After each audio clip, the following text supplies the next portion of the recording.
നമസ്കാരം, മലയാളി വാർത്തയിലേക്ക് സ്വാഗതം. വളരെ രാഷ്ട്രീയ കോളിളക്കം സൃഷ്ടിച്ച ഒരു കേസാണ് രാഹുൽ മങ്കൂട്ടത്തിൽ MLA-ക്കെതിരെ വന്ന തുടരെ ആവർത്തിച്ചു വന്ന അതിജീവിതമാരുടെ പരാതികൾ.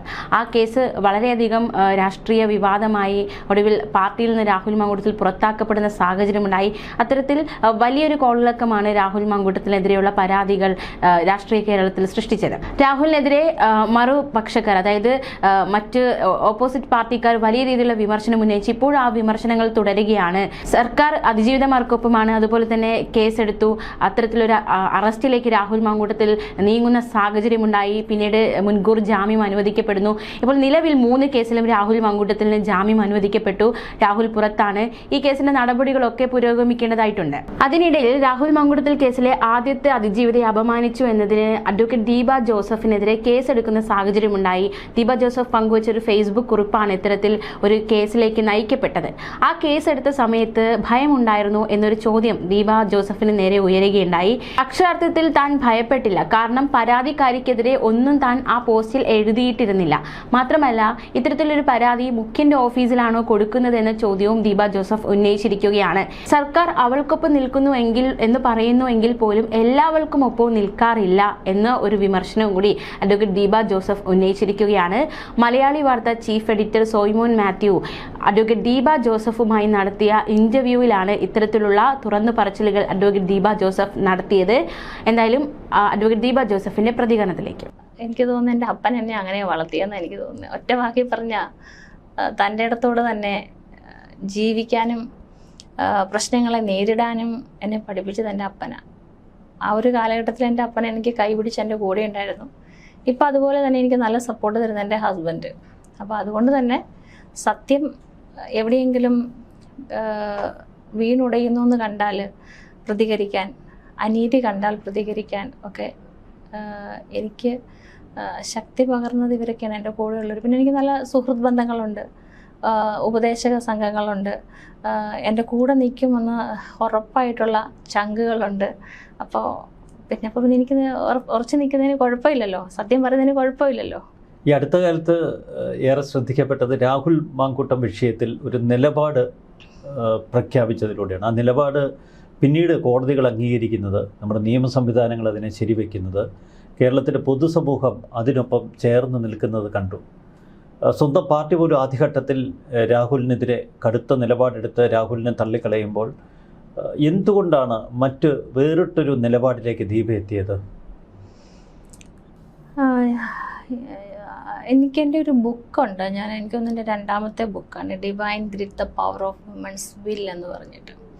ആ ബുക്ക് ആക്ച്വലി ഒരു ലീഗലി ഒരു സ്ത്രീക്ക് ധൈര്യം, തൻ്റെ ഇടം പകരുന്ന ഒരു ഹാൻഡി ബുക്കാണത്. നമുക്ക് എന്ത് ചെയ്യാം, നമ്മൾ ഒറ്റപ്പെട്ടു പോയാൽ, അല്ലെങ്കിൽ ഓരോ സാഹചര്യത്തിനനുസരിച്ച് ഒരു സ്ത്രീക്ക് എങ്ങനെ നിയമത്തിൻ്റെ വഴിയെ നടക്കാം എന്ന് കാണിക്കുന്നൊരു ബുക്ക്. അതിലൊരു ചാപ്റ്റർ ഉണ്ട്, അത് സ്ത്രീകൾ നിയമം ദുരുപയോഗം ചെയ്യുന്നതിനെക്കുറിച്ചാണ്. കാരണം ഞാനൊരു അഭിഭാഷകയാണ്, ഒരു സാമൂഹിക പ്രവർത്തകയാണ്. അപ്പോൾ എൻ്റെ ഈ വഴികളിലൊക്കെ കരഞ്ഞു നിൽക്കുന്ന ഒത്തിരി സഹോദരന്മാരെ, നീതി കിട്ടാതെ അലയുന്ന ഒത്തിരി, ഇപ്പോഴും പ്രത്യേകിച്ച് ഇങ്ങനൊരു കേസുകളിലൊക്കെ വന്നു കഴിഞ്ഞാൽ ഈ പീഡനം അത് വ്യാജമായിട്ട് സൃഷ്ടിച്ചു കഴിഞ്ഞാൽ ഇന്ത്യയുടെ സിസ്റ്റം തന്നെ ആദ്യം അറസ്റ്റ്, ദെൻ ഇൻവെസ്റ്റിഗേഷനാണ്.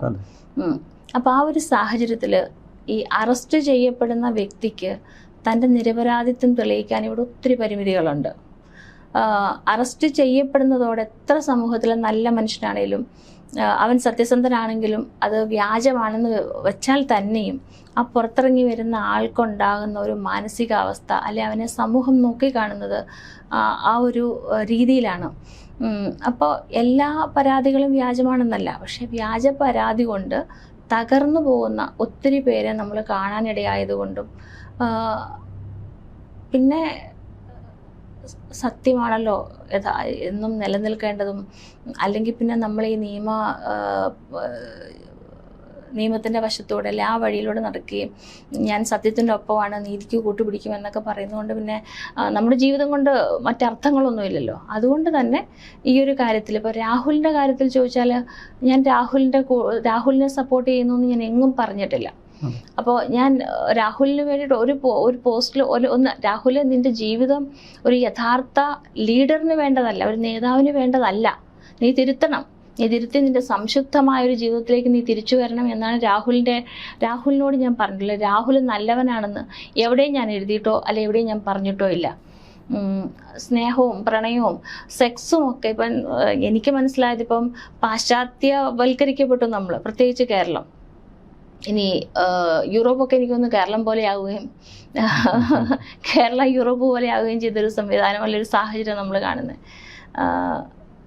എനിക്ക് ഞാനൊരു പെണ്ണെന്ന നിലയിൽ അല്ലെങ്കിൽ ഒരു അമ്മ എന്ന നിലയിൽ, ഒരു സഹോദരി എന്ന നിലയിൽ നമുക്ക് ചില കേസുകളൊക്കെ കാണുമ്പം അതിൻ്റെ ഒരു സ്ട്രക്ചർ കാണുമ്പോൾ നമുക്ക് മനസ്സിലാവും ഇത് ശരിയാണോ, സത്യമാണോ. ഒരു പെണ്ണ് പീഡിപ്പിക്കപ്പെട്ടാൽ ഇത് എനിക്കുണ്ടാവുകയാണെങ്കിൽ ഞാനത് എങ്ങനെയായിരിക്കും പ്രതികരിക്കുക. ഇപ്പം എല്ലാ പെണ്ണുങ്ങളും എന്നെപ്പോലെ ആവണമെന്നൊന്നുമില്ല. അപ്പോൾ അവരെങ്ങനെയായിരിക്കും ആ ഒരു സാഹചര്യത്തോട്, ഇപ്പോൾ ഞാൻ പീഡിപ്പിക്കപ്പെട്ടു എങ്കിൽ തന്നെ ഞാൻ 2 വർഷം കഴിഞ്ഞാണോ എന്ന് പറയുക. പിന്നെ ഞാൻ ഗർഭിണിയായാൽ ഞാൻ എങ്ങനെയായിരിക്കും പ്രതികരിക്കുക. ഞാനത് ഓഡിയോ വീഡിയോ ഒക്കെ പിടിച്ചിട്ട് ഞാൻ ആ രീതിയിലായിരിക്കുമോ, അതോ ഞാനതിനെ വളർത്താനാണെങ്കിൽ ഞാൻ എങ്ങനെ കൊണ്ടുപോകണം. അപ്പം ഞാൻ അറിയേണ്ടതല്ലേ, അറിയിക്കേണ്ട ആളെയാണ് ഞാൻ അറിയിക്കേണ്ടത്. പിന്നെ ഇതൊക്കെയെന്ന് പറഞ്ഞാൽ നമുക്ക് ഭാരതത്തിനൊരു സംസ്കാരമുണ്ട്. ആ സംസ്കാരത്തിൽ ഇങ്ങനെ അല്ലല്ലോ നമ്മുടെ ഭാരത സംസ്കാരം. ഭാരത സ്ത്രീധൻ ഭാവശുദ്ധി എന്നൊക്കെ പറഞ്ഞ് നമ്മൾ പഠിച്ചു പോന്നിട്ടുണ്ട്.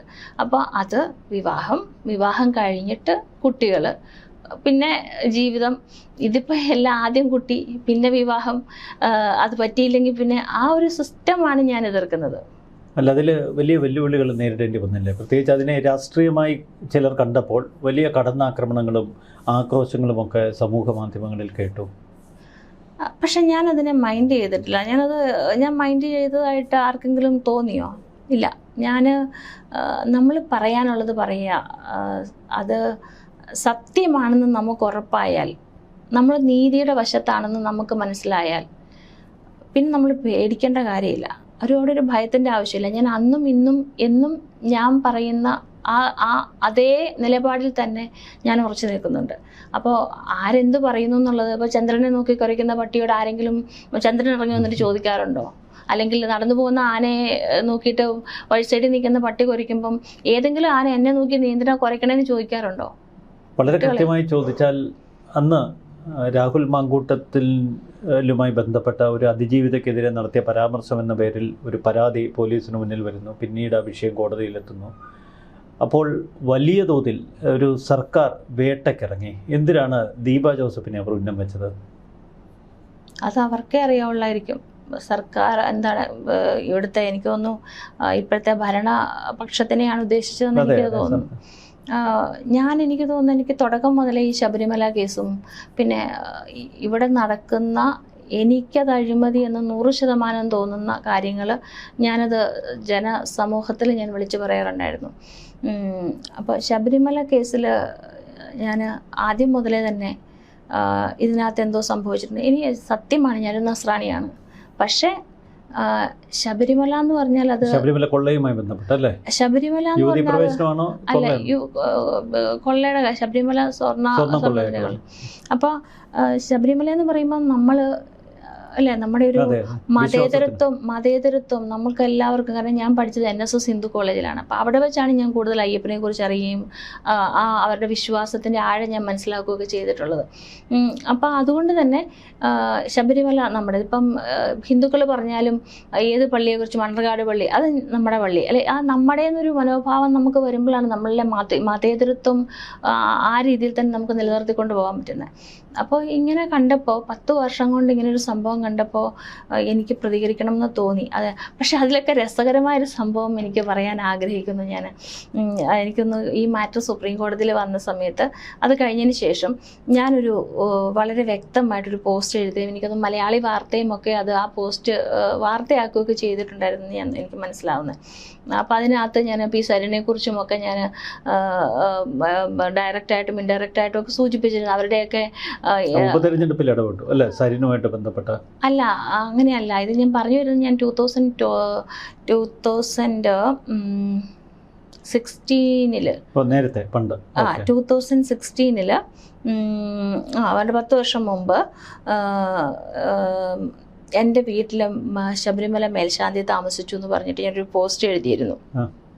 അപ്പോൾ അദ്ദേഹം എൻ്റെ സീനിയറാണ്, NSS കോളേജിലെ സീനിയറായിട്ടുള്ള ശങ്കരൻ നമ്പൂതിരി. അപ്പം ഞാൻ ആ വർഷം 25 വർഷങ്ങൾക്ക് ശേഷം ഞാൻ NSS കോളേജിൽ പോവുകയാണ്. 25 വർഷത്തിന് ശേഷം ഞാൻ ആ കോളേജിൽ അകത്ത് കയറി കഴിഞ്ഞപ്പോൾ എന്നെ പഠിപ്പിച്ചൊരു പ്രൊഫസർ B. രവികുമാർ സാർ അവിടെ ഉണ്ടായിരുന്നു.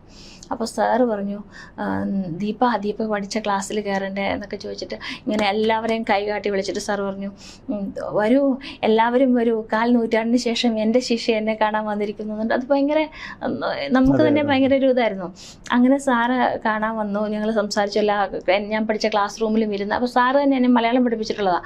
അപ്പോൾ ഞാൻ സാറിനോട്, സാർ ഞാൻ ഇന്ന് എൻ്റെ ആയിരിക്കുന്ന സ്ഥലത്ത് ഷാലിമാർ ഗാർഡൻ മലയാളി വെൽഫെയർ അസോസിയേഷൻ്റെ പ്രസിഡൻ്റാണ്, ഞാൻ ആദ്യത്തെ വനിതാ പ്രസിഡൻ്റാണ്. അപ്പോൾ എനിക്കിന്ന് ഈ പ്രാവശ്യത്തെ ക്രിസ്മസിന് എനിക്കൊരു നല്ല ഗസ്റ്റ് വേണമെന്ന് പറഞ്ഞു. അപ്പോൾ സാർ, നീ മോളെന്തിനാ പേടിക്കുന്നത്, നമ്മുടെ ശങ്കരനില്ലേ ശബരിമല മേൽശാന്തിയായിട്ട് പുള്ളി ഇപ്പം സ്ഥാനം ഒഴിഞ്ഞിട്ടേ ഉള്ളൂ, ഞാൻ പറയാമല്ലോ ശങ്കരനോട്. അപ്പം ഞാൻ പഠിക്കുന്ന സമയത്ത് പുള്ളി മാഗസിൻ എഡിറ്ററാണ്. അപ്പം ഞങ്ങൾ ശങ്കരേട്ട എന്നാണ് വിളിക്കണേ. അപ്പം ഞാൻ പറയാലോ, നീ ഒന്ന് വിളിച്ചോ, പുള്ളി വരുമെന്ന് പറഞ്ഞു. അതുപോലെ തന്നെ പുള്ളി വന്നു. ആ ഫംഗ്ഷന് പുള്ളി ചീഫ് ഗസ്റ്റായിട്ട് വന്നു. അപ്പോൾ 2-3 ദിവസം എൻ്റെ വീട്ടിലപ്പോൾ ഞങ്ങൾ ആഗ്രയിൽ പോയി. അതൊക്കെ ഞാൻ എഴുതിയിട്ടുണ്ട് അതിനകത്ത്. കുറച്ച് ദിവസം കഴിഞ്ഞപ്പോൾ അവിടെ ഒരു ഫേസ്ബുക്ക്, ഈ ഓപ്പോസിറ്റ് പാർട്ടി എനിക്ക് അഗെയിൻസ്റ്റ് ഒരു വാട്സപ്പ് ഗ്രൂപ്പ് തന്നെ ഉണ്ടാക്കിയിരിക്കുകയാണ്. അതിൻ്റെ പിമ്പിൽ പ്രവർത്തിക്കുന്നത് ഒരു അഭിഭാഷകനാണ്. ആ അഭിഭാഷകൻ എന്ന് പറഞ്ഞാൽ 2018 മുതൽ നമ്മുടെ പുറകെ നിന്ന് തിരുവാതിര കളിച്ചപ്പം നമ്മൾ പ്രതികരിച്ച ഒരു വ്യക്തിയാണ്. ആ ഒരു ഇതിലാണ് ഈ കണ്ട കാര്യങ്ങളെല്ലാം പുള്ളി അവിടെ നിന്ന് ഉണ്ടാക്കി വെക്കുന്നതും. അപ്പോൾ ഈ പുള്ളി ഈ വാട്സപ്പ് ഗ്രൂപ്പ് ഉണ്ടാക്കി അതിൽ എഴുതിയിരിക്കുകയാണ്, ശബരിമലയിലെ സ്വർണ്ണക്കൊള്ളയുടെ ഏറ്റവും നിർണായകമായ ഒരു സമയമായിരുന്നു 2016. ആ പൊട്ടൻ അറിയത്തില്ല 2019 വിജയമല്യ സ്വർണ്ണപ്പാളി കൊടുക്കുന്നത് പോലും. 2019 അല്ല, 99 അല്ല 2019 മുതലല്ലേ ഈ മോഷണം പോയതുകൊണ്ട് കാര്യങ്ങൾ 2019 അപ്പോൾ ഈ പുള്ളി ഇതിനെ കണക്ട് ചെയ്യാൻ വേണ്ടി 2016 സ്വർണം മോഷണം പോയെന്നും അത് ദീപ ജോസഫിൻ്റെ പിന്നെ വീട്ടിൽ വന്ന് താമസിച്ച മേൽശാന്തിയെ കുറിച്ചുള്ള പരാമർശം കണ്ടെന്നും പിന്നെന്താണ് ദീപ ജോസഫിന് ഉന്നത വിദേശകാര്യ മന്ത്രാലയത്തിലെ ഓഫീസുകാരുണ്ട് അതിനകത്ത് എഴുതിയിരിക്കുന്ന ട്രാപ്പിൽ പെടുത്തി, അതായത് ഞാൻ ഹണി ട്രാപ്പുകാരിയാണെന്നും പിന്നെ അതുപോലെ തന്നെ ഈ സ്വർണ്ണമൊക്കെ ഇപ്പം ഞാൻ വിദേശത്ത് ഉറപ്പായിട്ടും എന്നിട്ട് ഇങ്ങനെ എല്ലാ ഗ്രൂപ്പുകളിലേക്കും എല്ലാ സ്ഥലങ്ങളിലേക്കും പ്രചരിപ്പിച്ചു. അപ്പം നമ്മൾ ഡിഫാമേഷൻ കേസ് ഫയൽ ചെയ്യുന്നൊന്നും മനസ്സിലായ സമയത്ത് എല്ലാ ഗ്രൂപ്പിൽ നിന്നും ഈ സംഭവം ഡിലീറ്റ് ചെയ്തു, ഒരിടത്തും വെച്ചിട്ടില്ല. പക്ഷെ നമ്മുടെ അടുത്ത് തന്നെ കോപ്പിയും കാര്യങ്ങളൊക്കെ ഉണ്ട്. അപ്പോൾ ഇങ്ങനെയാണ് ഈ ഓപ്പോസിറ്റ് പാർട്ടി അല്ലെങ്കിൽ ഭരണപക്ഷം അറ്റാക്ക് ചെയ്യുന്ന രീതിയാണ്. 2019 നിർണായകമായ, അല്ല 2016 3 വർഷം 4 വർഷം മുമ്പിലേക്ക് അവർ കയറ്റി. എന്നിട്ട് അതുമായിട്ട് ബന്ധപ്പെട്ട ഒരു വ്യക്തിയെ എങ്ങനെ ടാർഗറ്റ് ചെയ്ത് എങ്ങനെ അവർക്കത് നശിപ്പിക്കണം എന്നുള്ളതിൻ്റെ ഏറ്റവും ഉദാഹരണം. പക്ഷെ നമ്മൾ സത്യമുണ്ടെങ്കിൽ, നമ്മൾ നീതിയുടെ കൂട്ടത്തിലാണെങ്കിൽ, ഞാൻ ഇനിയും പറയുന്നു, നമുക്ക് പേടിക്കേണ്ട കാര്യമില്ല. ആരൊക്കെ എന്ത് പറഞ്ഞാലും നമ്മളെ വിശ്വസിക്കുന്ന ആയിരങ്ങൾ നമ്മുടെ കൂടെ ഉണ്ടാവും. അല്ല, പിന്നീട് രാഹുൽ മാങ്കൂട്ടത്തിലുമായി ബന്ധപ്പെട്ട അതിജീവിതയ്ക്ക് എതിരെ എന്നുള്ള തലത്തിലാണ് ആ പോസ്റ്റ്. ഒരു അതിജീവിത എന്നുള്ളതിന് പകരം പരാതിക്കാരി എന്ന് പറയുന്നതായിരിക്കും നല്ല. കാരണം കോടതി തന്നെ പറഞ്ഞു, വിവാഹശേഷം ഭർത്താവിനെ ഉറക്കി കിടത്തിയിട്ട് പോകുന്നവരാരും അതിജീവിതന്മാരാകുന്നില്ല എന്നാണ് ഞാൻ മനസ്സിലാക്കുന്നതും കോടതി പറഞ്ഞതും. അപ്പൊ നമ്മൾ പരാതിക്കാരി എന്ന് എനിക്ക് തോന്നുന്നു മീഡിയ ആ ഒരു രീതിയിലേക്ക് പോകുന്നതായിരിക്കും നല്ലത്. പരാതിക്കാരി, ഞാനും പരാതിക്കാരി എന്നാണ് സാധാരണ പറയാറുള്ളത്. ഈ പരാതിക്കാരിക്കെതിരെയുള്ള പരാമർശത്തിന്റെ പേരിൽ കേസെടുക്കുന്നു, പിന്നീട് ഇന്ത്യ വിട്ടുപോയി എന്നൊക്കെയുള്ള കിംവദന്തികൾ ഇവിടെ കേട്ടിരുന്നു. അതിലെന്തെങ്കിലും വാസ്തവമുണ്ടോ? ഭയപ്പെട്ടാണോ പോയത്? പരാതിക്കാരിക്കെതിരെ ഞാനൊന്നും എഴുതിയിട്ടില്ല. ഇല്ല, കാരണം അന്ന് പരാതിക്കാരി ഇല്ല. ഞാൻ ഈ പോസ്റ്റ് ഇടുന്ന ദിവസം 2025 നവംബർ 27 7 മണിക്ക് ഞാൻ ഈ പോസ്റ്റ് ഇടുന്ന സമയത്ത് പരാതിക്കാരിയില്ല, അതിജീവിതയില്ല, നമുക്കറിയുന്ന സർവൈവർ എല്ലാവരും ഇല്ല. അല്ല, ഈ അതുവരെയും ജനങ്ങൾക്ക് അറിയത്തില്ലാത്ത ചില കാര്യങ്ങൾ, അപ്പോൾ ഒരു വിവാഹിതയാണെന്നും ഭർത്താവുണ്ടെന്നും വിവാഹമോചനം നേടിയിട്ടില്ല എന്നും. പക്ഷെ നമ്മൾ ആരുടെയും പേര് പറഞ്ഞിട്ടില്ല, ഇത് ആരെ കുറിച്ചാണെന്നും ഞാൻ പറഞ്ഞിട്ടില്ല, ആരാണെന്നും ഞാൻ പറഞ്ഞിട്ടില്ല. അവർക്ക് മനസ്സിലായി. പക്ഷെ ഇത് ഞാൻ എന്നെ കുറിച്ചോ മറ്റോ ആണോ എന്ന് ചോദിച്ചിട്ടാണ് ഈ പരാതി വന്നിരിക്കുന്നത്. നമ്മൾ പറഞ്ഞിട്ടില്ല. അന്നത്തെ ദിവസം വൈകിട്ട് 7 മണിക്കോ മറ്റോ ആണ് ഒരു പരാതി മുഖ്യമന്ത്രിയുടെ ഓഫീസിൽ കൊണ്ടു കൊടുക്കുന്നത്. അതെ. പിന്നെ ഞാൻ മനസ്സിലാക്കുന്ന ഈ പരാതിയൊക്കെ മുഖ്യമന്ത്രിയുടെ ഓഫീസ് അല്ല, അതിന് നമുക്ക് പോലീസ് ഡിപ്പാർട്ട്മെന്റ് ഉണ്ട്, വേണ്ടപ്പെട്ട ഉദ്യോഗസ്ഥന്മാരുണ്ട്, അതിനെയൊക്കെ കവച്ചു വെച്ചിട്ടാണ് മുഖ്യമന്ത്രിയുടെ ഓഫീസിൽ ഈ പരാതി പോകുന്നത്. അതിനുശേഷം ഈ പരാതിക്കാരുടെ ഹസ്ബൻഡും ഇതേ മുഖ്യമന്ത്രിക്ക് പരാതി കൊടുത്തു. ഈ കഴിഞ്ഞ ദിവസം അദ്ദേഹത്തിന്റെ പോസ്റ്റ് കണ്ടു, ചായക്കപ്പിൽ അയ്യോ ഇത് ഞാൻ അറിയാതെ പറ്റിയ ഒരു അബദ്ധമാണെന്നും പറഞ്ഞ് മുഖ്യമന്ത്രി കൊടുത്ത ഒരു പരാമർശത്തിന് ഞാൻ അന്നേരവും കണ്ടു ഈ പരാതി കൊണ്ട് കൊടുത്ത വ്യക്തി മുഖ്യമന്ത്രിക്ക് ആക്ഷേപവുമായിട്ട് ഒരു മെസ്സേജ് ഇട്ടേക്കണം നമ്മൾ കണ്ടു. പക്ഷേ സർക്കാർ നിൽക്കേണ്ടത് അവൾക്കൊപ്പം അല്ല, അവനൊപ്പം അല്ലല്ലോ. എനിക്ക് തോന്നിയതിൽ ഞാൻ ഒരു കമന്റും പറയാതിരിക്കുന്നതായിരിക്കും നല്ലത്. എല്ലാവർക്കൊപ്പം നിൽക്കുന്നില്ലല്ലോ.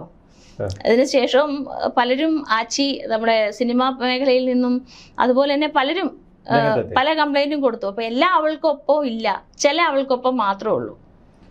അല്ല, ആ കാലഘട്ടത്തിൽ ഈ കേസെടുക്കുന്നു, പിന്നെ എന്തിനാണ് ഇന്ത്യ വിട്ടു പോയത്?